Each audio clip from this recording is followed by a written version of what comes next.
अब्बू मुस्लिम राजी की लाश घोड़े पर डालकर वापस सुल्तान बरकियारिक के महल में ले जाई गई, वहां तो कहराम बपा हो गया। अब्बू मुस्लिम राजी की मैयत को मरों में ही आखिरी गुस्ल देकर कफन पहना दिया गया था। एक कासद को रे की तरफ दौड़ा दिया गया था कि वो अब्बू मुस्लिम राजी के खानदान को इस हादसे की इत्तिला दे दे और ये भी बताइए कि इसकी मैयत लाई जा रही है। अब्बू मुस्लिम राजी एक तारीख साज शख्सियत थी। हसन बिन सबा ने उसे कत्ल करवा कर ऐसा खला पैदा कर दिया था जिसे अब कोई और पूरा नहीं कर सकता था। जब अब्बू मुस्लिम राजी की मैयत रे पहुंची तो सारा शहर ही टूट पड़ा। हर आंख अश्कबार थी और हर कोई जानता था कि उसे बातनियों ने कत्ल किया है। लोग बुलंद आवाज से हलफ उठा रहे थे और ये अहद कर रहे थे कि वो अपने अमीर के खून का इंतकाम लेंगे। इस कत्ल की इत्तिला शहर से बाहर दूर दूर तक पहुंच गई थी और लोग जौक दर जौक चले आ रहे थे। जब जनाजा उठा तो रे की फिजा में सिर्फ आहवू बका और औरतों के बैन सुनाई दे रहे थे। जनाजा गुअर दौड़ के मैदान में पढ़ा गया। औरतें छतों पर खड़ी रो रही थी और बच्चे भी जनाजे में शामिल हो गए थे। लोगों का इतना बड़ा हुजूम कभी कम ही देखने में आया था। जनाजा अबुल मुज़फ़्फ़र मजीद फाजल इस्फ़हानी ने पढ़ाया। जनाजा के बाद उसने लोगों को बैठ जाने को कहा। फिर इसने बड़ी बुलंद आवाज में लोगों को मुख्तसर सा खिताब किया। ए लोगो, अबुल मुज़फ़्फ़र मजीद फाजल इस्फ़हानी ने कहा, होश में आओ और अपने दीन व ईमान को और ज्यादा मजबूत करो। अब्बू मुस्लिम राजी को इस इब्लीस हसन बिन सबा ने कत्ल कराया है। उससे हमारी कौम को जो नुकसान पहुंचा है, इसकी तलाफी सिर्फ अब्बू मुस्लिम राजी ही कर सकता है। लेकिन अहद कर लो कि हमें एक और अब्बू मुस्लिम राजी पैदा करना है। परवाने जल जल कर मरते रहते हैं और शमा जलती रहती है। हमें इस्लाम की शमा को जलता रखना है और इस पर उसी तरह जल जल कर मरना है। इंसान मरते जाते हैं लेकिन दीन और ईमान जिंदा रहते हैं। कुछ और इंसान आते हैं जो पहले इंसानों के नक्श कदम पर चलते हैं। अब हर आदमी इस अज़्म को अपने ईमान में शामिल कर ली कि हसन बिन सबा को कत्ल करना है और इसके फिरके का नाम वो निशान मिटा देना है। लेकिन सोचना अकल से, जज्बात की शिद्दत और जोश से नहीं। लोगों में इस कदर जोश व खरूश और ऐसा गम व गुस्सा था कि इन्होंने इस आलम की आगे कोई बात ना सुनी और नारे लगाने शुरू कर दिए। अगर इन्हें इशारा भी दिया जाता कि अभी किला अलमूद पर हमला करना है, तो सब उसी हालत में चल पड़ते और कुछ भी ना सोचते। फाजल इस्फ़हानी ने हाथ खड़े करके लोगों को खामोश किया और दुआ पढ़ने लगा। लोगों में से एक आदमी उठा और हुजूम में से रास्ता बनाता हुआ मजीद फाजल इस्फ़हानी के पास जा खड़ा हुआ और उसने लोगों की तरफ मुंह कर लिया। वो इस आलम के पहलू के साथ खड़ा था। ए लोगो, इस आदमी ने कहा, तुम जोश में आकर नारे लगा रहे हो। तुम नहीं जानते कि हसन बिन सबा को कत्ल करना किस कदर मुश्किल काम है। उसके लिए सिर्फ 2-3 आदमियों की जरूरत है। मैं उसके लिए अपने आप को और अपनी जान को पेश करता हूँ। मुझे 2 आदमियों की जरूरत है। तुम अभी बैठ जाओ मेरे अजीज। अबुल मुज़फ़्फ़र मजीद फाजल इस्फ़हानी ने इस आदमी के कंधे पर हाथ रख कर कहा, ये मामला ऐसा नहीं जो यहाँ जज्बात के जोश में तय कर लिया जाए। इस पर बाद में गौर किया जाएगा। मैंने गौर कर लिया है, इस आदमी ने कहा और बड़ी तेजी से अपने कपड़ों के अंदर से खंजर निकाला, हुआ में लहराया और इसका ये खंजर अब्बू अल मुज़फ़्फ़र मजीद फाजल इस्फ़हानी के सीने पर इस जगह उतर गया जहाँ दिल होता है। उस शख्स ने 2 वार और किए और बेशतर इसके कि लोग उठकर उसे पकड़ लेते। उसने अपना खंजर हुआ में बुलंद करके नारा लगाया, शेख अल जबल के नाम पर, और खंजर अपने दिल में उतार लिया। वो गिरा और मर गया। ये एक और तारीखी शख्सियत थी जिसे हसन बिन सबा ने कत्ल कराया था। मजीद फाजल इस्फ़हानी सिर्फ आलम ही नहीं था, बल्कि वो अमल के मैदान का सिपाही था, हकीकत पसंद और कुछ करके दिखा देने वाला। अब्बू मुस्लिम राजी और मजीद फाजल इस्फ़हानी के कातिल 2-3 दिन पहले किला अलमूद से आए थे। अब्बू मुस्लिम राजी को दफन कर दिया गया और इसके पैर उस्ताद मजीद फाजल इस्फ़हानी की मैयत को उठाकर इसके घर ले गए। अगले रोज उसी बेपनाह और बेकाबू हुजूम ने अपने इस आलम अबुल मुज़फ़्फ़र मजीद फाजल इस्फ़हानी का जनाजा पढ़ा। बेकाबू इसलिए कि हर कोई गम व गुस्से से फटा जा रहा था, लेकिन ये लोग अब क़यादत से महरूम हो गए थे।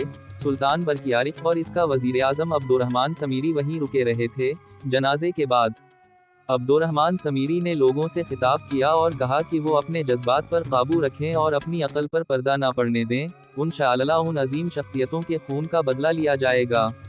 सुल्तान बरकियारिक मोहम्मद सिंजर, उनकी मां और उनका वजीर आजम अब्दुर्रहमान समीरी मरो चले गए। तारीख में ऐसा कोई हवाला नहीं मिलता कि रे का शहर और इलाका अब्बू मुस्लिम राजी के बाद किस अमीर को दिया गया था। एक इशारा मिलता है कि सुल्तान बरकियारिक ने इस इलाके को अपनी अमलदारी और निगरानी में रख लिया था। उन लोगों के दिलों पर बहुत ही बोझ था, एक तो सदमा था और दूसरे ये सोच और फिक्र कि हसन बिन सबा का हाथ किस तरह रोका जाए। मरो पहुंचते ही इन लोगों ने अपने सालारों को बुलाया और बाकायदा इजलास में गौर किया गया कि बातनियों का कला कमा किस तरह किया जा सकता है। इस इजलास में कई एक तरीके सोचे गए और मंसूबे भी बनाए गए और इजलास बर्खास्त हो गया। एक फैसला ये हवा की सल्तनत को 2 हिस्सों में तकसीम कर दिया गया है, लेकिन फौज को अभी तकसीम ना किया जाए, वरना हमारा दुश्मन इतना शोबदाबाज और चालाक है कि वो उन दोनों हिस्सों को अलग अलग उलझाकर नुकसान पहुंचाएगा। जब इजलास बर्खास्त हुआ तो सुल्तान बरकियारिक और अब्दुर्रहमान समीरी को दरबान ने इत्तिला दी कि 3 आदमी बड़ी दूर से आए हैं और वो इन्हें मिलना चाहते हैं। पहले उनकी तलाशी लो। सुल्तान बरकियारिक ने कहा, तलाशी बड़ी सख्ती से लेनी है, उनके पास छोटा सा चाकू भी नहीं होना चाहिए। कुछ देर बाद ये 3 आदमी कमरे में लाए गए और बताया गया कि ये बिल्कुल निहत्ते हैं और बहुत दूर से आए हैं। इन्होंने कहा कि वो एक शहर अबहर के रहने वाले हैं और तिजारत पेशा हैं। वो जो मसला लेकर आए थे वो यूं था कि शहर के करीब एक किला वसम कोह पर था। वसम कोह एक पहाड़ी थी जिस पर यह किला बना हुआ था। उन आदमियों ने बताया कि इस किले पर बातिनी फिदाई काबिज हो गए हैं और वहां इन्होंने किसी मुसलमान को जिंदा नहीं रहने दिया। इन्होंने बताया कि इस किले के करीब से छोटे बड़े काफिले और एके दके आदमी या पूरे पूरे खानदान गुजरते रहते हैं। ये बातिनी फिदाई इन्हें लौट लेते हैं और सारा माल किले में ले आते हैं और यहाँ से ये माल किला अलमूत जाता है। ये आदमी अक्लमंद मालूम होते थे और जंगी उमूर से भी कुछ वाकिफियत रखते थे। इन्होंने बताया कि उन फिदाइवा की तादाद कुछ ज्यादा नहीं और वो बाकायदा फौजी भी नहीं, उनमें सिर्फ ये ताकत थी कि अपनी जान पर खेल जाते थे, लेकिन अस्करी तरीकों से बिल्कुल नावाकिफ थे। अगर आप फौज लेकर आएं तो आपको वहाँ के लोगों की मदद भी मिल सकती है। इस वक्त के एक आदमी ने कहा, वहाँ से किला अलमूत बहुत दूर है, उन किला बंद बातनियों को कहीं से मदद या कुमक नहीं मिल सकती। अगर इस किले पर कब्जा कर ली जाए तो इतनी ज्यादा बातिनी हाथ आएंगे जिन्हें कत्ल किया जाए और मालवू मुता और जवाहरात का तो कोई हिसाब ही नहीं। कुछ बहस व तमहीज के बाद सालार और ईजी ने कहा कि वो इस किले का मुहासरा करेगा और इंशाअल्लाह कामयाब भी होगा। किला कुछ दूर था। सुल्तान बरकियारिक और अब्दुर्रहमान समीरी ने उसे इजाजत दे दी और मुहासरे का मंसूबा तैयार होने लगा। 2 ही दिनों बाद सालार और ईजी ने मतलूबा फौज तैयार कर ली और रुखसत होने लगा। वजीर आजम अब्दुर्रहमान समीरी ने इस फौज को रुखसत करना था, जैसे कि इस जमाने में रिवाज था। समीरी घर से निकला और इस जगह की तरफ चल पड़ा जहां फौज तैयार खड़ी थी। रास्ते में उसने देखा कि एक फटे पुराने कपड़ों में मलबूस औरत जमीन पर बैठी तड़प रही है और जमीन पर माथा मार रही है। वो रोती और बैन करती थी। एक आदमी इसके पास बैठकर उसे बहलाने लगा, लेकिन औरत एक ही रट लगाए जा रही थी, मेरा बच्चा मुझे वापस ला दो, सुल्तान मर गया है जो मेरे बच्चे को वापस नहीं लाता।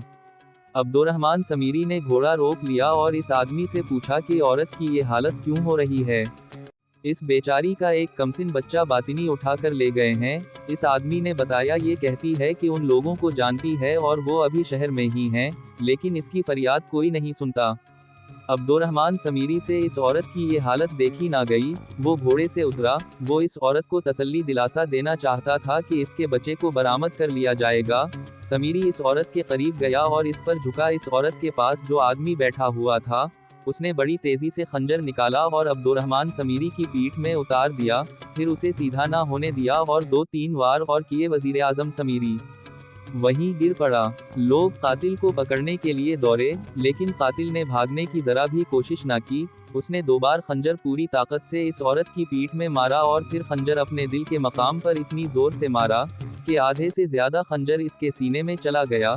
जाहिर है कि औरत इस कातिल की साथी थी और उसे अब्दुर्रहमान समीरी को जाल में लाने के लिए इस्तेमाल किया गया था। अगर ये बातिनी इस औरत को कत्ल ना करता तो इससे कुछ राज मिल सकते थे। ये एक और तारीखी शख्सियत थी जिसे हसन बिन सबा के हुक्म से एक फिदाई ने कत्ल कर दिया। 5वीं हिजरी खत्म होने में 5 साल बाकी थे। सालार और ईजी ने अपनी पेश कदमी मुलतवी ना की। वो कला वसम कोह की तरफ कोच कर गया। यहाँ से कत्ल वाओ गारत का एक और दूर शुरू हो गया जिसने तारीख पर लर्जा तारी कर दिया था। सालार और ईजी ने ये फौज अंधाधुंध तैयार नहीं की थी और उसने कोच का जो हुक्म दिया था वो भी कोई रस्मी सा हुक्म नहीं था। इसने इस फौज की तैयारी के दौरान दानिशमंदाना कार्रवाइयाँ की थी। पहली कार्रवाई ये थी कि इसने इस फौज में मुंतखब लड़ाके और जांबाज शामिल किए थे। उसने अपने जो नायब कमांडर साथ लिए थे वो भी चुने हुए थे और लड़ाइयों का तजुर्बा भी रखते थे, और उनमें हसन बिन सबा और उनके फिरके की नफरत कोट कोट कर भरी हुई थी।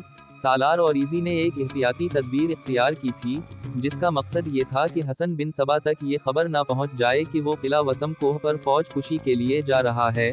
वो जानता था कि गली गली कोचा कोचा हसन बिन सबा के जासूस मौजूद हैं और वो रोज़बरोज़ किला अलमूत खबरें पहुंचा रहे हैं। सालार और इजी ने अपनी असल मुहिम पर पर्दा डाले रखने का ये इंतजाम किया था कि वो जब अपनी फौज तैयार कर रहा था, उसने चंद आदमी शहर में फैला दिए थे जो ये खबर मशहूर कर रहे थे कि सालार और इजी किला मलाज़खान पर हमला करने जा रहा है।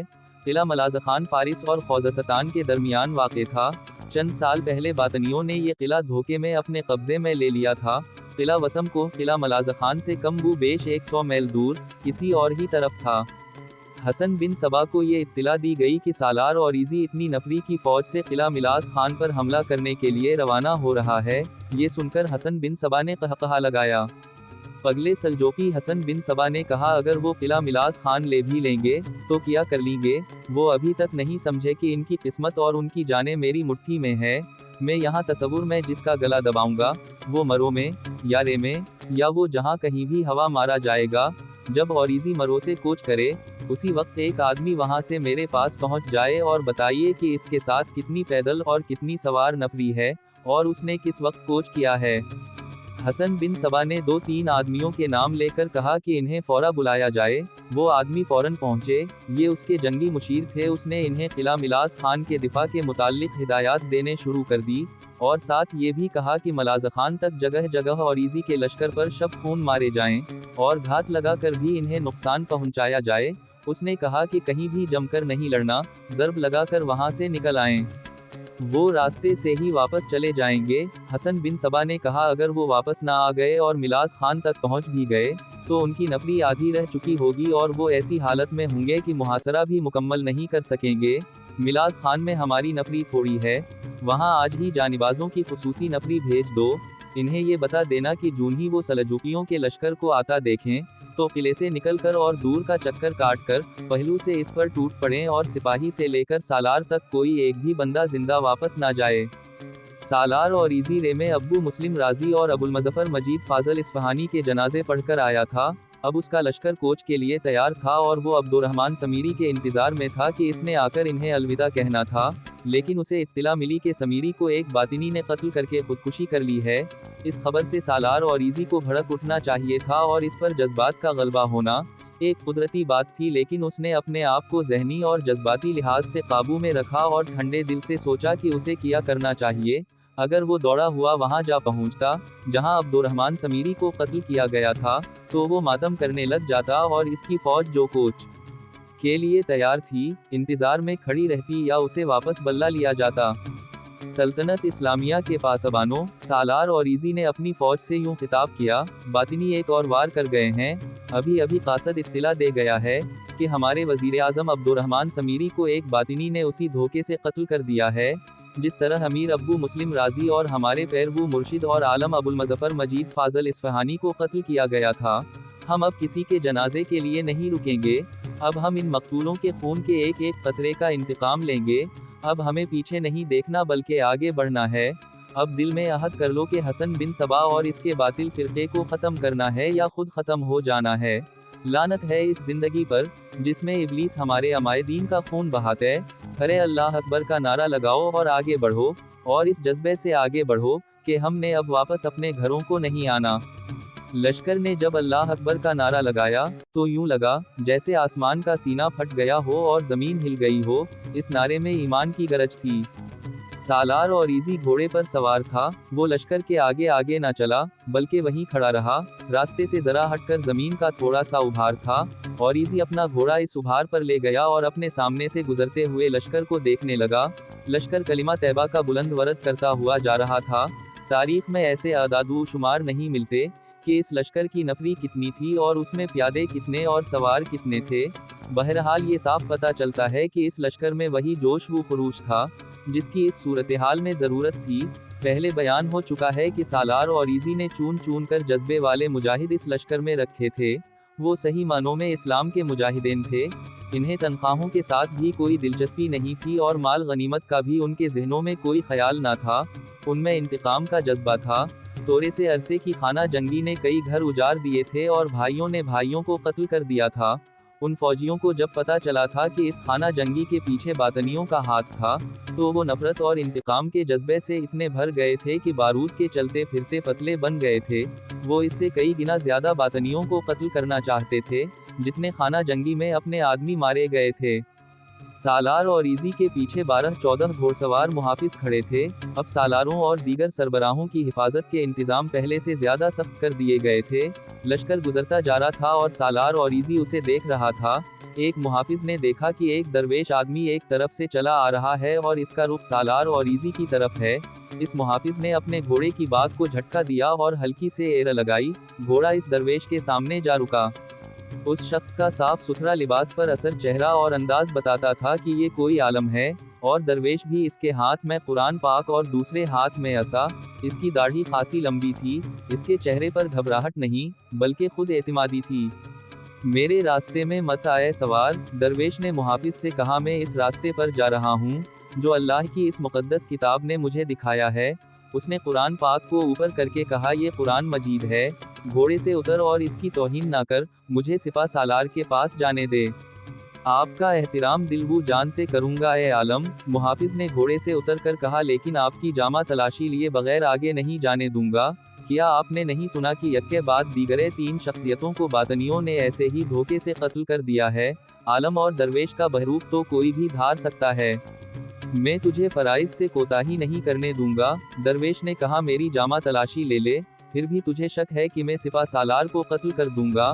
میرے ہاتھ زنجیروں میں میری پیٹھ کے پیچھے باندھ دے، میں نے سپہ سالار کو اللہ کا نور دکھانا ہے، وہ ابلیس کو تہس نہس کرنے جا رہا ہے۔ میں جانتا ہوں کہ اس سپہ سالار کے پاس جسم کی طاقت بھی ہے اور دماغ کی طاقت بھی، لیکن میں اس کی روح کو تقویت دینا چاہتا ہوں۔ جا پہلے اس سے پوچھ کے مجھے اپنے پاس آنے دے گا بھی یا نہیں۔ سالار اور ایزی نے اس وقت تک اس درویش کو اور اپنے محافظ کو دیکھ لیا تھا۔ وہ سمجھ گیا تھا کہ یہ عالم ہے یا درویش، جو کوئی بھی ہے اسے ملنا چاہتا ہے۔ انہیں آنے دو، سالار اور ایزی نے اپنے محافظ سے کہا، اپنا فرض پورا کر لو۔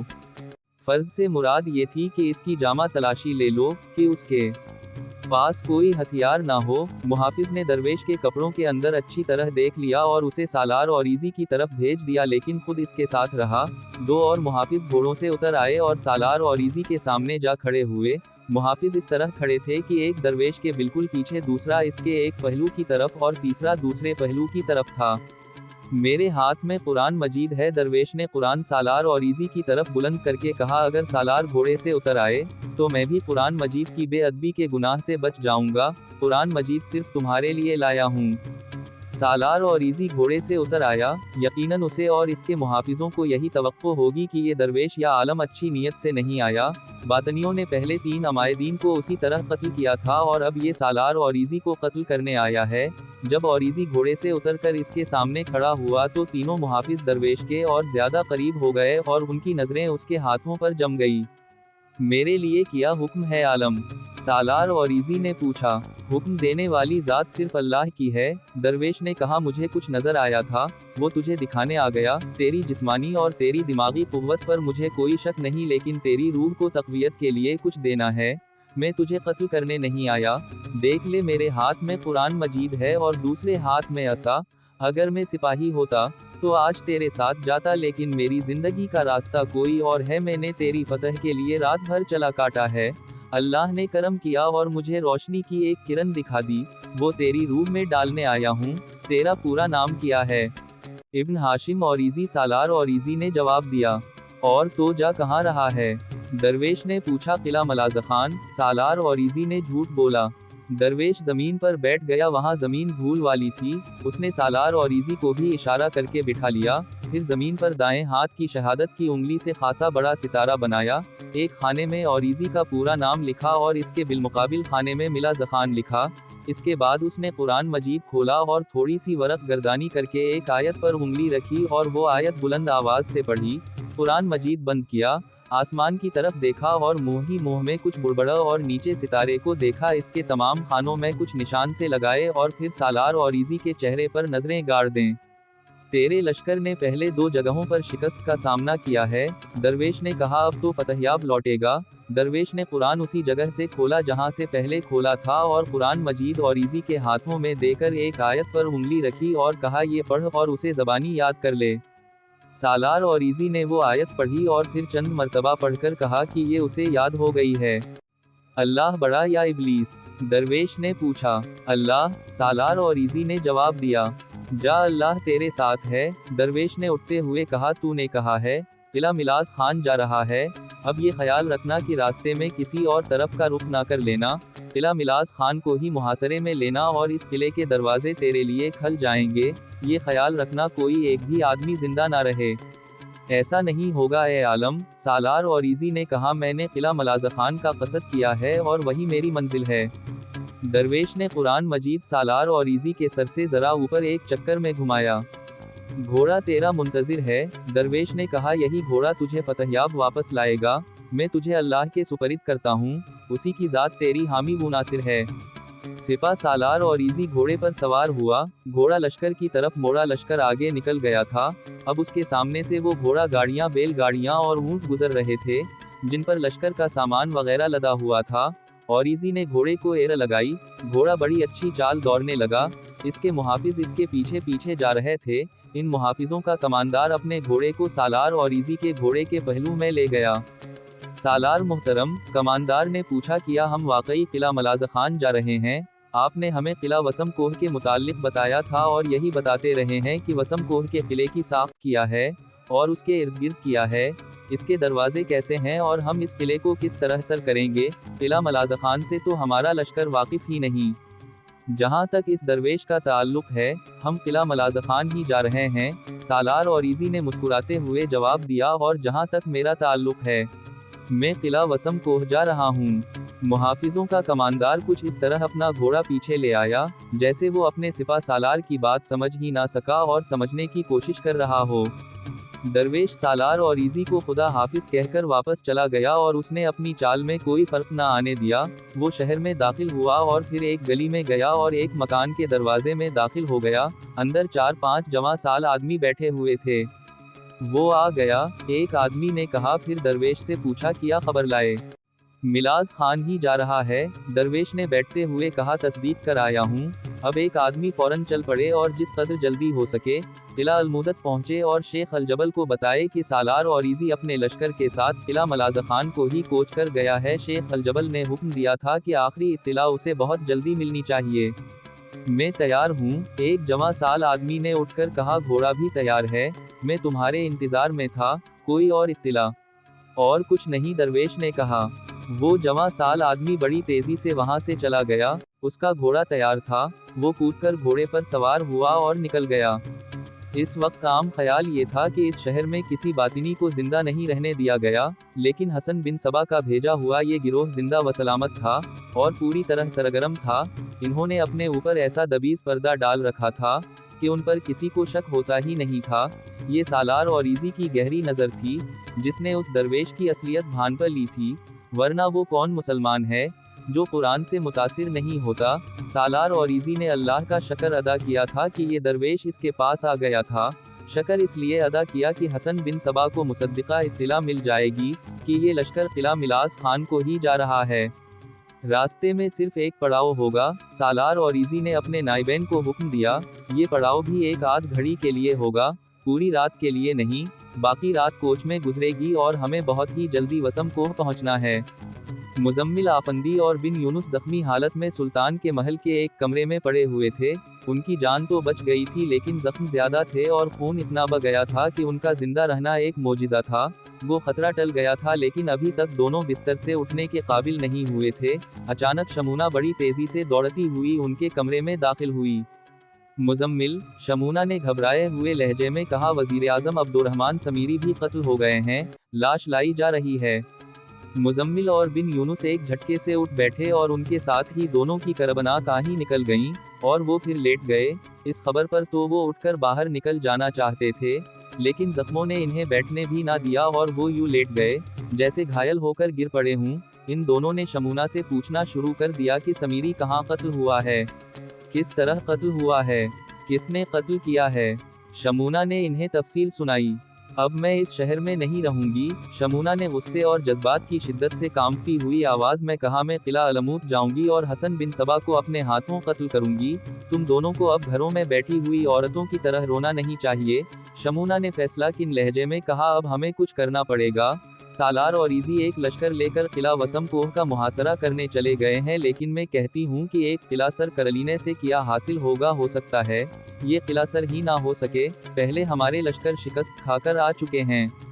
हम समीरी की शहादत पर आंसू नहीं बहा रहे, शमूना, मुजम्मिल ने कहा। अपनी इस हालत पर रो रहे हैं कि जब हमें मैदान में होना चाहिए था। हम यहाँ इस काबिल भी नहीं कि अपना वजन भी सहार सकें, और तुम इतनी ज्यादा जज्बाती ना हो जाओ कि अकल से काम लेना भी छोड़ दो। क्या मैंने तुम्हारे साथ अहद नहीं कर रखा था कि हमने हसन बिन सबा को कत्ल करना है? हमें इतना सा ठीक होने दो कि चल फिर सकें। बिन यूनुस ने कहा, हसन बिन सबा हमारे हाथों मरेगा। शमूना उनके पास बैठ गई और वो बहुत देर यही मंसूबे बनाते रहे कि हसन बिन सबा को किस तरह कत्ल किया जा सकता है।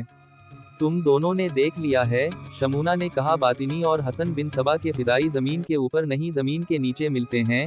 वो मैदान में लड़ने वाले लोग नहीं, बल्कि दूसरों को मैदान में लाकर एक दूसरे से लड़ा सकते हैं, और इन्होंने ये काम कर दिखाया। मैं हसन बिन सबा के पास रही हूँ, मुजम्मिल भी उनके यहाँ रह चुका है, लेकिन जो मैं जानती हूँ वो मुजम्मिल तुम भी नहीं जानते। हमें जमीन के नीचे नीचे से हसन बिन सबा तक पहुँचना है। ये बातें हैं, इन बातों में एक अज़्म था, अहद था, और ये उनका ईमान था। लेकिन उस वक्त हकीकत ये थी कि हसन बिन सबा का फिरका आकाश बेल की तरह फैलता ही चला जा रहा था, और यूं लगता था जैसे इस्लाम का हरा भरा शजर सूख जाएगा और उसकी नशोनुमा रुक जाएगी। सुल्तान के महल की सरगोशियां भी किला अलमूत में हसन बिन सबा को सुनाई देती थीं। हसन बिन सबा को जब ये मुसद्दिका इत्तिला मिली कि सालार और इजी अपने लश्कर को किला मिलाज खान के मुहासरे के लिए ले गया है, उस वक्त सालार और इजी वसम कोह को मुहासरे में ले चुका था। हसन बिन सबा इस इत्तिला पर जरा सा भी परेशान नहीं हुआ।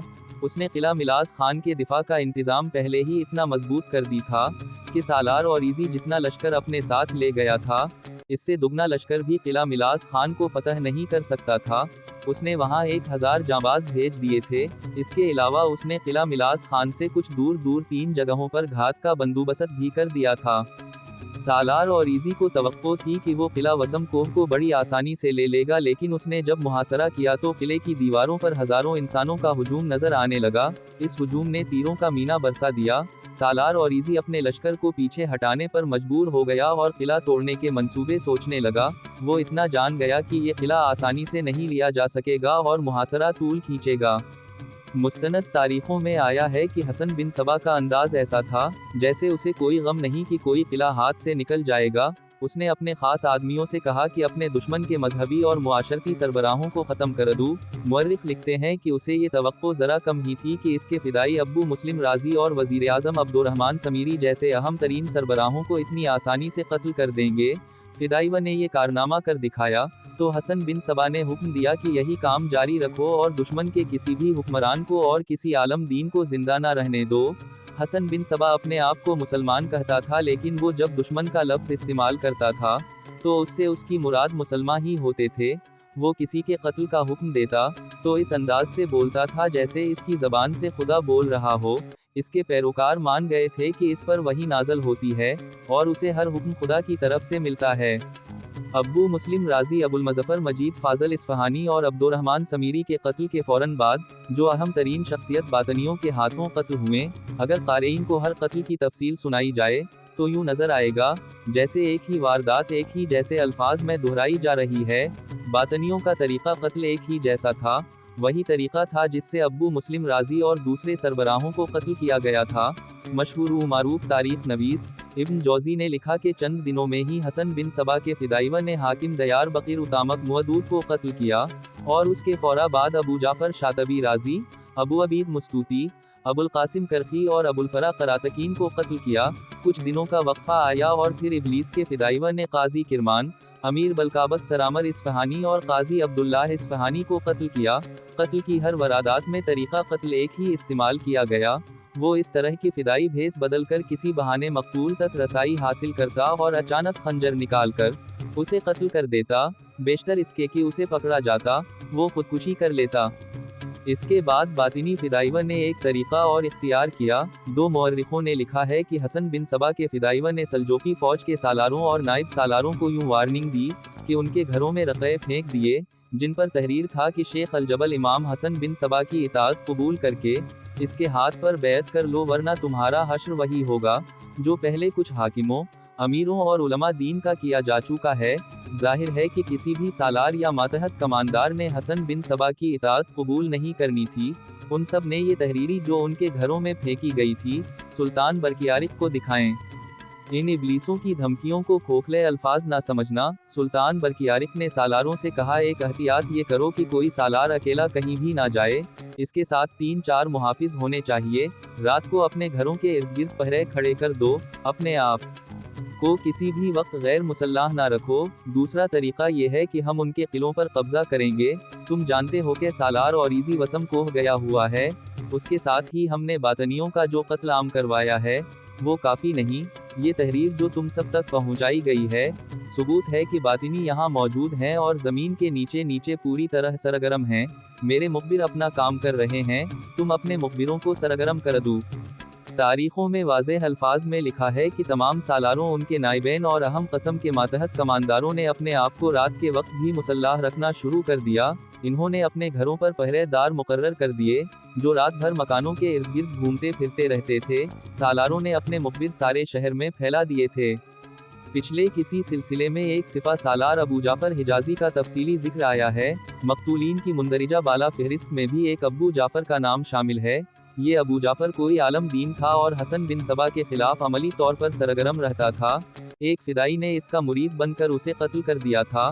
اب میں آپ کو جس ابو جعفر حجازی کا ذکر سنا رہا ہوں، یہ سلطان کی فوج کا یعنی سلطنت سلجوقی کے لشکر کا سپہ سالار تھا۔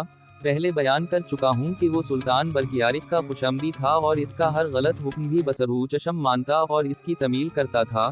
سالار اوریزی کے ساتھ اس کی خاص دشمنی تھی اور اوریزی کو اس نے گرفتار تک کر لی تھا۔ یہ ساری تفصیل پہلے چند سلسلوں میں سنائی جا چکی ہے۔ سلطان برقیارق کو اللہ تبارک و تعالی نے روشنی دکھائی اور وہ راہ راست پر آ گیا، تو اس نے وہ اہمیت جو کبھی سپہ سالار حجازی کو دیا کرتا تھا، سالار اوریزی کو دینی شروع کر دی تھی۔ سلطان محترم، ایک روز خانہ جنگی کے کچھ دن بعد سپہ سالار حجازی سلطان برقیارق کے یہاں گیا اور کہا، گستاخی کی معافی پہلے ہی مانگ لیتا ہوں، ایک بات جو دل میں کھٹک رہی ہے وہ ضرور کہوں گا۔ ایک وقت تھا کہ آپ چھوٹی سے چھوٹی بات سے لے کر سلطنت کے بڑے سے بڑے مسئلے کے بارے میں میرے ساتھ بات کرتے اور میرے مشورے طلب کیا کرتے تھے، مگر میں اب وہ وقت دیکھ رہا ہوں کہ آپ نے مجھے بالکل ہی نظر انداز کر دیا ہے، اور یوں پتہ چلتا ہے کہ سالار اوریزی نہ ہوا تو سلطنت سلجوقی کی بنیادیں ہل جائے گی۔ محترم ابو جعفر، سلطان برقیارق نے کہا، آپ میرے والد مرحوم کے وقتوں کے سالار ہیں، میرے دل میں آپ کا درجہ روحانی باپ جیسا ہے۔ آپ کا شکوہ بجا ہے کہ میں اب آپ کو وہ قدر و منزلت نہیں دیتا جو کسی وقت دیا کرتا تھا۔ آپ نے دل کی بات کہی ہے اور صاف صاف کہی ہے اور یہ بات مجھے پسند ہے۔ ایسی ہی میں دل کی گہرائیوں سے بات نکالوں گا اور آپ سے کروں گا۔ آپ جس وقت کی بات کرتے ہیں اس وقت میں گمراہ ہو گیا تھا یا گمراہ کر دیا گیا تھا۔ آپ کو تو معلوم ہے کہ ایک حسین و جمیل اور پرکشش لڑکی نے مجھ پر اپنے حسن و جوانی کا جادو اور حشیش کا نشہ طاری کر دیا تھا۔ اس وقت آپ نے مجھے جھنجھوڑا نہیں، بیدار نہیں کیا، بلکہ میری خوشامد کی اور میرا ہر وہ حکم بھی بسرو چشم مانا جو سلطنت کے مفاد کے خلاف تھا۔ اللہ نے مجھے اور میری روحانی قوتوں کو بیدار کر دیا، تو مجھے پتا چلا کہ یہ سیاہ اور وہ سفید ہے، یہ غلط اور وہ صحیح ہے، اور اس وقت مجھے پتا چلا کہ مجھے گمراہ کیے رکھنے میں آپ کا بھی ہاتھ ہے۔ میرے دل میں اگر آپ کا احترام نہ ہوتا تو میں کبھی کا آپ کو جلاد کے حوالے کر چکا ہوتا۔ میں آپ سے توقع رکھوں گا کہ میرے دل میں آپ اپنا یہ احترام قائم رکھنے کی کوشش کریں گے۔ میں آپ کو صرف ایک بات سمجھانا چاہتا ہوں جو آپ فوراً سمجھ جائیں گے، وہ یہ کہ دل میں خوشنودی اللہ کی رکھیں، اپنے حاکم کی یا اپنے سلطان کی نہیں۔ کیا آپ نے یہ حدیث مبارکہ نہیں سنی کہ بہترین جہاد جابر سلطان کے منہ پر کلمہ حق کہنا ہے؟ مگر آپ نے جابر سلطان کو خوش رکھنے کے جتن کیے اور اللہ کی ذات باری کو نظر انداز کیے رکھا، یہ گناہ تھا میرے بزرگور۔ کیا آپ میرے بدلے ہوئے کردار کو قبول کریں گے؟ سپہ سالار ابو جعفر حجازی نے کہا، میں آپ کا یہ الزام تسلیم کرتا ہوں کہ میں دیکھ رہا تھا کہ آپ پر کون سا جادو چلایا جا رہا تھا۔ लेकिन ये मेरी लग्जिश थी या गुनाह था कि मैंने आंखें बंद किए रखें और आपकी खुशामद में लगा रहा। लेकिन सुल्तान मुहतरम, इस खाना जंगी ने और इस खून के दरिया ने जो हम लोगों ने एक दूसरे का बहाया है, मेरी रूह को उसी तरह बेदार कर दी है जिस तरह आपकी रूह बेदार हुई है। मुझे मौका दें, मैं अब आपको नहीं, अल्लाह की ज़ात बारी को राज़ी करूँगा। इसके बाद सिपा सालार हिजाजी ने जैसे अहद कर ली है, वाओ, कि वो किसी बातिनी को जिंदा नहीं छोड़ेगा। बातनियों का जो कत्ल आम किया गया था, इसमें सिपा सालार हिजाजी का खासा हाथ था। इसमें कौमी जज्बा पैदा हो गया था। अबू जाफर हिजाजी सिपा सालार था और वो जिस मकान में रहता था वो छोटा सा एक महल था। वहाँ 2-3 नौकर थे, एक मुलाजिमा थी और 2-3 साइस थे। हिजाजी ने भी अपनी हिफाजत के इंतजामात बड़े सख्त कर दिए थे और रात के वक्त 2 चौकीदार इसके मकान के इर्द गिर्द गश्त करते रहते थे। उसने फौज की तरबियत याफ्ता मुखबिरों को सारे शहर में फैला रखा था और इन्हें सख्ती से कहा था कि जमीन के नीचे से भी बातनियों को निकाल कर लाओ और मेरे सामने खड़े कर दो। उसने कई एक बातनियों को अपने सामने कत्ल करवाया था, लेकिन बातिनी जो बच गए वो जमीन के नीचे चले गए थे। हिजाजी अब इन्हें जमीन के नीचे से निकालने के लिए सरगर्म हो गया था। एक रोज इसका एक मुखबिर इसके पास आया और बताया कि इसके साइसों में एक साइस मशकूक है। इस मुखबिर को 3 आदमियों ने बताया था कि ये साइस बातिनी मालूम होता है। इन आदमियों ने इसके मुताल्लिक कुछ और बातें भी बताई थीं। वहाँ ये आलम था कि ज्यादा गहराई से तहकीकात की ही नहीं जाती थी। बहुत से आदमी तो महज शक में मुसलमानों के हाथों मारे गए थे। सिपा सालार हिजाजी ने अपने इस मुखबिर से कहा कि वो इस साइस के मुताल्लिक कुछ और शहादत हासिल करने की कोशिश करे। इसके साथ ही हिजाजी ने अपने जाती अस्तबल के 2 साइसों को बल्ला कर कहा कि वो इस साइस पर नजर रखें और देखें कि वो जब घर जाता है तो उसके घर के अंदर किया होता है। इसका मतलब ये था कि ये भी मालूम किया जाए कि इसके घर का माहौल कैसा है, कहीं ऐसा तो नहीं कि उसका सारा कुंबा बातिनी हो। ये साइस हिजाजी का जाती साइस था। इसके अस्तबल में 6-7 घोड़े थे, जिनमें एक घोड़ा उसे बहुत ही पसंद था और वो उमूमा इस पर ही सवारी किया करता था। वो साइस इस घोड़े पर मुकर्रर था और इस पर हिजाजी को पूरा पूरा भरोसा था। वो तजर्बेकार साइस था। इस साइस का बातिनी होना कोई अजूबा नहीं था। वहाँ तो कोई भी शख्स बातिनी हो सकता था। हसन बिन सबा का तलस्सम दूर दूर तक और कोनों खुदरों तक भी पहुँच गया था। हिजाजी अस्तबल में इतना ज्यादा नहीं जाया करता था, कभी कभी जा निकलता और घोड़ों को देखकर वापस आ जाता था। उसने अपनी हिफाजत का इतना सख्त इंतजाम कर रखा था कि वो अस्तबल तक जाता तो भी इसके साथ 2 मुहाफिज होते थे। बाहर निकलता तो कई मुहाफिज इसके आगे पीछे दाएं और बाएं इसके साथ चलते थे। कोई अजनबी इसके करीब नहीं आ सकता था। उसे कत्ल करना बज़ाहिर मुमकिन नजर नहीं आता था। उन हालात में जब इसे ये इत्तिला दी गई कि उसका जाती साइस बातिनी है और वो किसी भी वक्त वार कर सकता है, वो चौकस हो गया। उसने अपनी हिफाजत के जो इंतजामात किए थे उनमें एक ये भी था कि घर का कोई मुलाजिम और साइस अपने पास कोई हथियार नहीं रख सकता, बल्कि छोटा सा एक चाकू भी रखने की इजाजत नहीं थी। साइस जब सुबह अस्तबल में आते थे तो पहने हुए कपड़े उतार कर काम वाले कपड़े पहन लिया करते थे। एक रोज सिपा सालार हिजाजी तैयार होकर बाहर निकला ही था कि एक आदमी दौड़ा आया। वो इसके घर का ही एक खास मुलाजिम था, बल्कि मुतमिद खास था। उसने हिजाजी को बताया कि इसका जाती साइस आज पकड़ा गया है। बताया ये गया कि वो अपने कपड़े उतार कर अलग रख रहा था तो एक साइस ने इसके कपड़ों में खंजर देख लिया। मोहतरम सिपा सालार, इस मुतमिद मुलाजिम ने कहा, उसे अभी पता नहीं चलने दिया गया कि उसका खंजर देख लिया गया है, आप खुद चल कर देखें। सिपा सालार अबू जाफर हिजाजी उसी वक्त मुलाजिम के साथ चल पड़ा। अस्तबल में जाकर उसने अपने साइस को बुलाया और उसे कहा कि अपना खंजर इसके हवाले कर दे। खंजर? साइंस ने हैरत ज़दगी की कैफियत में पूछा, मोहतरम सिपा सालार, कौन सा खंजर? कैसा खंजर? वो खंजर जो तुमने अपने कपड़ों में छुपा रखा है। हिजाजी ने कहा, खुद ही वो खंजर ले आओ। मैं आपका बड़ा ही पुराना खादिम हूँ। सिपा सालार साइस ने कहा, आपका हुक्म है कि कोई साइस या दूसरा मुलाजिम अपने पास कोई हथियार नहीं रख सकता। मुझे अपने पास खंजर रखने की क्या जरूरत थी? अगर आपको शक है तो मैं आपको बता देता हूँ कि मेरे कपड़े कहाँ रखे हैं, खुद चल कर देख लें। सिपा सालार हिजाजी इसके साथ चल पड़ा। साइस ने अपने कपड़े इस कमरे में रखे हुए थे जहां बाकी साइस अपने कपड़े उतार कर रखते और काम वाले कपड़े पहनते थे। साइंस ने अपने कपड़ों की तरफ इशारा करके कहा कि वो इसके कपड़े पड़े हैं, देख लिए जाएं। حجازی خود گیا اور اس کے کپڑے اٹھائے تو اس میں سے ایک خنجر نکلا۔ حجازی نے خنجر نعم سے نکال کر دیکھا، اس نے حسن بن سبا کے فدائین کے خنجر دیکھے تھے، غالبا ان پر کوئی نشان ہوتا ہوگا، جو حجازی نے دیکھ لیا۔ اس سے اسے یقین ہو گیا کہ اس کا سائس باطنی ہے اور آج وہ اسے قتل کرنے کے لیے خنجر لایا تھا۔ سائس نے چیخنا چلانا شروع کر دیا کہ یہ خنجر اس کا نہیں، نہ وہ اسے اپنے ساتھ لایا تھا۔ اس نے یہ بھی کہا کہ کسی دشمن نے یہ خنجر اس کے کپڑوں میں رکھ دیا ہے۔ یہاں تمہارا دشمن کون ہو سکتا ہے؟ حجازی کے ایک محافظ نے اس سے پوچھا، کیا تم اپنا کوئی دشمن دکھا سکتے ہو؟ سائس نے رونا شروع کر دی اور وہ حجازی کے قدموں میں گر پڑا اور اس کے پیروں پر ماتھا رگڑنے لگا۔ وہ رو رو کر کہتا تھا کہ یہ خنجر اس کا نہیں، لیکن حجازی اسے بخشنے پر آمادہ نظر نہیں آتا تھا۔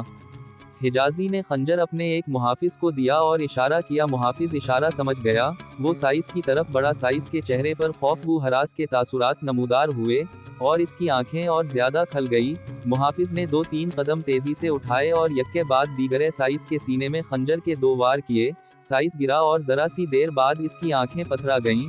حجازی نے کہا کہ اس کی لاش اس شہر سے دور جنگل میں پھینک دی جائے۔ 2 دن گزرے ہوں گے کہ سپہ سالار حجازی کو اطلاع دی گئی کہ ایک آدمی اسے ملنا چاہتا ہے اور کہتا ہے کہ وہ تجربے کار سائس ہے اور کچھ عرصہ فوج میں گھوڑ سوار کی حیثیت سے ملازمت بھی کر چکا ہے۔ حجازی کو ایک سائس کی ضرورت تھی، اس لیے اس نے اس آدمی کو بللا لیا۔ محافظوں نے اس آدمی کی جامہ تلاشی اچھی طرح کی اور حجازی کے پاس لے گئے۔ حجازی نے اس سے پوچھا کہ وہ کتنا کچھ تجربہ رکھتا ہے۔ اس شخص نے حجازی کو بتایا کہ وہ فوج میں گھوڑ سوار کی حیثیت سے ملازمت کر چکا ہے اور اس نے 2 لڑائیاں بھی لڑی تھی۔ اس نے اپنے جسموں پر تلواروں کے زخموں کے 2 نشان دکھائے اور کہا کہ ان زخموں کی وجہ سے وہ فوج کے قابل نہیں رہا تھا، لیکن سائس کا کام خوش اسلوبی سے کر سکتا ہے۔ مختصر یہ کہ اس شخص نے حجازی کو قائل اور متاثر کر لی اور حجازی نے حکم دیا کہ اسے استبل میں رکھ لیا جائے۔ اس نئے سائس نے اتنا اچھا رویہ اختیار کیا کہ استبل کے دوسرے سائس اس کی تعریفیں کرنے لگے۔ وہ خوش طبع، خوش اخلاق اور حلیم قسم کا آدمی تھا، ہر کسی کے ساتھ پیار سے بات کرتا تھا اور اپنے کام میں تو وہ بہت ہی ماہر تھا۔ 2-3 دنوں بعد سپہ سالار حجازی استبل میں گھوڑے دیکھنے کے لیے گیا۔ اس نے اپنا وہ گھوڑا دیکھا جو اس کا منظور نظر تھا۔ اس نے اس گھوڑے کی دیکھ بھال بڑی محنت سے کی تھی۔ حجازی نے اس گھوڑے کی پیٹھ پر ہاتھ پھیرا، نیا سائس اس کے قریب آ کر کھڑا ہو گیا اور اس گھوڑے کی صفات بیان کرنے لگا۔ اچانک سائس نے اپنے کپڑوں کے اندر سے خنجر نکالا اور پیشتر اس کے کہ حجازی کے دونوں محافظ اس تک پہنچتے اس کا خنجر حجازی کے دل میں اتر چکا تھا۔ سائس محافظوں سے بچنے کے لیے دوڑ کر گھوڑے کی دوسری طرف ہو گیا اور خون اور خنجر اپنے دل میں اتار لیا۔ تب پتہ چلا کہ یہ تو باطنی تھا۔ مرو شہر کا وہی مکان تھا جس میں وہ درویش داخل ہوا تھا، جس نے سالار اوریزی کو قرآن مجید کھول کر ایک آیت پڑھائی اور کہا تھا کہ یہ یاد رکھنا اور اس کا ورد کرتے ہوئے جانا، فتح تمہاری ہوگی۔ اس مکان کے اندر وہی درویش اپنے 3-4 ساتھیوں کے ساتھ بیٹھا ہوا تھا کہ باہر والا دروازہ بڑی زور سے کھلا اور ان کا ایک ساتھی دوڑتا ہوا کمرے میں داخل ہوا۔ لو بھائیو، اس آدمی نے کہا کام ہو گیا ہے، ہمارے فدائی نے سپہ سالار ابو جعفر حجازی کو قتل کر کے اپنے آپ کو بھی مار لیا ہے۔ پہلے سائس کو مروانے والے باطنی ہی تھے، اس سائس کے کپڑوں میں خنجر باطنیوں نے ہی رکھوایا تھا، اور پھر دوسرا سائس صرف باطنی ہی نہیں بلکہ فدا تھا۔ یہ ایک ہی واقعہ نہیں بلکہ تاریخوں میں ایسے کئی واقعات ملتے ہیں۔ مرو کے معاشرے میں کئی سرکردہ افراد تھے جو باطنیوں کے خلاف سرگرم ہو گئے تھے۔ انہیں قتل کرنا ضروری تھا لیکن ان سب نے اپنی حفاظت کے انتظامات کر لیے تھے اور وہ جہاں بھی جاتے ان کے ساتھ محافظ ہوتے تھے۔ اس صورتحال میں انہیں قتل کرنا آسان نہیں تھا۔ ان کے قتل کا یہی طریقہ اختیار کیا گیا جو حجازی کو قتل کرنے کے لیے آزمایا گیا تھا۔ کوئی فدائی کسی سرکردہ آدمی کے یہاں مظلوم اور غریب بن کر ملازمت حاصل کر لیتا اور موقع پا کر اپنے شکار کو قتل کر دیتا تھا۔ دیہی علاقوں میں قبیلوں کے سردار تھے جو حسن بن سبا کی اطاعت قبول نہیں کرتے تھے، نہ اپنے قبیلے کے کسی شخص کو ایسی اجازت دیتے تھے۔ کسی پر شک ہو جاتا کہ اس کا ذہن یا رجحان باطنیوں کی طرف ہو رہا ہے تو قبیلے کا سردار اسے قتل کروا دیتا تھا۔ ان سرداروں نے بھی اپنے ساتھ محافظ رکھ لیے تھے، انہیں قتل کرنے کا بھی یہی طریقہ اختیار کیا گیا۔ पहले बयान हो चुका है कि हसन बिन सबा इस्फहान को अपना मरकज बनाना चाहता था। तारीखों के मुताबिक उसने अपने बेशुमार फिदा और दीगर पैरोकार इस्फहान भेज दिए थे। हसन बिन सबा ने इस्फहान में मुसलमानों को कत्ल करने का एक और तरीका अपने फिदाइन को बताया। मरो में उसने देख लिया था कि एक मुसलमान कत्ल होता था तो उसके बदले 3 बातनियों को कत्ल कर दी जाता था। हसन बिन सबा ने अपने फिदाइन को यूं समझाया कि वो एक एक दो दो मुसलमानों को ऐसे कत्ल करें कि इनकी लाशें ना मिले और पता ही ना चले कि वो कत्ल हो गए हैं। इस्फहान के एक हिस्से में मकान बहुत ही पुराने थे, जिनमें काफी लोग रहते थे। गलियां तंग थी और मकानों की दीवारें और छतें बोसीदा हो गई थीं। एक गली के सिरे पर एक अंधा खड़ा नजर आने लगा। वो अपने करीब से गुजरते किसी आदमी की आहट सुनता तो उसे रोक लेता और कहता कि अल्लाह के नाम पर उसे इस गली में एक जगह तक पहुंचा दे। वो आदमी उसे अंधा समझकर इसका हाथ पकड़ लेता और आगे आगे चल पड़ता। अंधा उसे कहता कि आगे एक गली दाएं को मरती है, इसे इस गली के एक मकान तक पहुंचा दें। यूं वो शख्स इस अंधे का हाथ पकड़े हुए इस गली के वस्त तक जाता। एक मकान से 2-3 आदमी निकलते और इस आदमी को पकड़कर मकान के अंदर ले जाते और इसका गला घूंटकर हलाक कर डालते। वो शख्स अंधा नहीं होता था, गली में से गुजरते हुए आदमियों को देख सकता था और पहचान लेता कि ये बातिनी नहीं मुसलमान है। इस तरह एक आदमी को मरवा कर वो कहीं और चला जाता और उसी तरह किसी और आदमी को अपना हाथ पकड़वा कर इसके पीछे चल पड़ता। इसके बाद वो आदमी किसी को नजर ना आता। 1 महीने में बेशुमार मुसलमान लापता हो गए और शहर भर में खौफ व हरास फैल गया। इब्न असीर ने लिखा है कि किसी घर का कोई आदमी शाम तक घर वापस नहीं पहुंचता था तो वहां सब मातम बिछ जाती थी। इसके घर वाले ये समझ लेते कि वो गायब हो गया है, लेकिन इस सवाल का जवाब कहीं से नहीं मिल रहा था कि ये इतने ज्यादा आदमी कहाँ लापता हो गए हैं। इस जमाने में भी रूहानी आमिल, काफिया शनास और नजूमी मौजूद थे। लोग उनसे पूछते थे कि वो अपने इल्म के जरिए मालूम करें कि क्या उन लोगों को जन्नत उठा कर ले गए हैं या वो कहाँ गायब हो गए हैं। रूहानी आमिलों को कुछ भी पता नहीं चल रहा था। सिर्फ एक आमिल ने बताया कि जितने आदमी लापता हो चुके हैं उनमें से एक भी जिंदा नहीं, लेकिन वो इस सवाल का जवाब ना दे सका कि वो आदमी मौत तक किस तरह पहुंचे और मौत की आगोश में इन्हें कौन ले गया था। एक रोज एक अंधा ऐसे ही एक आदमी को रोककर उसे अपने साथ ले गया। ये आदमी भी इस धोखे में आ गया था कि ये अंधा बेचारा मजबूर है, इसलिए उसे इसके ठिकाने तक पहुंचाना कार सवाब है।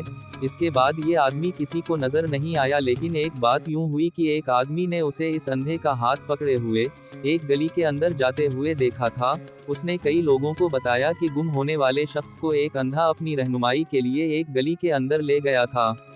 उसी रोज या अगले रोज इस आदमी ने, जिसने उस बदकिस्मत आदमी को अंधे के साथ देखा था, 3-4 आदमियों को अपने साथ लिया और इन्हें एक जगह छुपा कर अकेला आगे गया और अंधे के करीब से गुजरा। अंधे ने उसे रोक लिया और कहा कि वो इस गली में जाना चाहता है, लेकिन वो खुद रास्ता नहीं देख सकता। अल्लाह के नाम पर उसे इसके घर तक पहुंचा दिया जाए। उस शख्स ने इसका बाजू पकड़ लिया और गली में दाखिल हो गया। इसके जो साथी पीछे छपे हुए थे वो देख रहे थे। जब अंधा उस आदमी के साथ गली के अंदर चला गया तो ये सब आदमी इस गली तक आ गए और गली में उस वक्त दाखिल हुए जब अंधा उस आदमी को ये कह रहा था कि दाएं तरफ वाली गली में जाना है। वो शख्स उसे इस गली में ले गया। उस शख्स के साथी दबे पांव वहां तक पहुंच गए जहां से गली दाएं को मरती थी। जब अंधा उस मकान तक पहुंचा तो रोक गया। अंदर से 3 आदमी निकले और उस शख्स को पकड़ लिया। इसके छपे हुए साथी तलवार निकालकर दौड़ते हुए पहुंचे और इन आदमियों को तलवारों पर रख लिया। वो सब अंदर को भाग रहे थे, लेकिन वो तीनों और अंधा भी तलवारों से कट मरे। मकान के अंदर गए तो सहन में एक जगह लकड़ी के तख्ते रखे हुए थे और उन पर कुछ सामान पड़ा हुआ था। वो बहुत ही पुराने जमाने का मकान था। अंदर इस कदर बदबू थी कि ठहरा नहीं जा सकता था, लेकिन ये बदबू बता रही थी कि इस मकान में मर्दार गल सड़ रहे हैं या इंसानों की लाशें पड़ी हैं। मकान बिल्कुल खाली था। कमरों में देखा गया लेकिन कुछ सुराग ना मिला। एक आदमी के कहने पर लकड़ी के तख्ते हटाए गए तो देखा कि उनके नीचे एक गहरा गड्ढा खोदा हुआ था जिसमें बेअंदाज लाशें पड़ी हुई थीं। ऊपर वाली लाश ताज़ा लगती थी और बदबू से पता चलता था कि उनके नीचे लाशें गल सड़ रही हैं और मकान में उनकी बदबू फैली हुई थी। एक तो ये तरीका था कि इससे ना जाने कितने मुसलमानों को गायब कर दिया गया था। उनमें से कुछ की लाशें इस गड्ढे में से मिलें और कोई नहीं बता सकता था कि कितने मकानों में ऐसे और गड्ढे होंगे जिनमें लापता होने वाले मुसलमानों की लाशें पड़ी होंगी। मुसलमानों के गायब होने का सिलसिला रोका नहीं, बल्कि चलता रहा। कुछ सुराग नहीं मिलता था कि वो कहाँ गायब किए जा रहे हैं। मुसलमान इतने भड़के हुए थे कि शहर में इन्हें कोई नाबीना नजर आता था तो उसे कत्ल कर देते थे। फिर भी मुसलमान गायब होते रहे। एक और तरीका भी इख्तियार किया गया, जिसका सुराग मिल गया। सुराग यूं मिला कि एक आदमी अली अलसबा फजर की अजान सुनकर मस्जिद को जा रहा था, तो उसे यूं नजर आया जैसे 2-3 आदमी किसी आदमी को घसीट कर एक मकान के अंदर ले जा रहे हों। वो नहत्ता था, इसलिए उसने इस आदमी को छुड़ाने की कोशिश न की। इसकी बजाय इसने ये कार्रवाई की कि मस्जिद में जब नमाजी इकट्ठे हुए तो उसने नमाजियों को बताया कि एक मकान पर उसे शक है और उसने जो देखा था वो इन्हें बताया। नमाज के बाद ये खबर मुसलमानों के महलों में फैल गई और एक हुजूम इस मकान के सामने इकट्ठा हो गया। इस हुजूम में ज्यादातर आदमी तलवारों से मुसल्लाह थे। दरवाजे पर दस्तक दी गई, लेकिन अंदर से कोई जवाब ना मिला। आखिर ये लोग अंदर चले गए। ये कदीम वक्तों की हवेली थी जो गैराबाद नजर आती थी। इसके तमाम कमरों में जाकर देखा, वहाँ कोई नहीं था और यूं लगता था जैसे वहाँ भी बदबू थी, जो साफ पता चलता था कि इंसानी लाश या लाशों की है। इधर आओ, एक आदमी ने बुलंद आवाज से कहा। इस कनुई में देखो। हवेली का सहन खासा कुशादा था और इसके एक कोने में कुआं था। कुएं में झुक कर देखा तो आधा कुआं लाशों से भरा पड़ा था।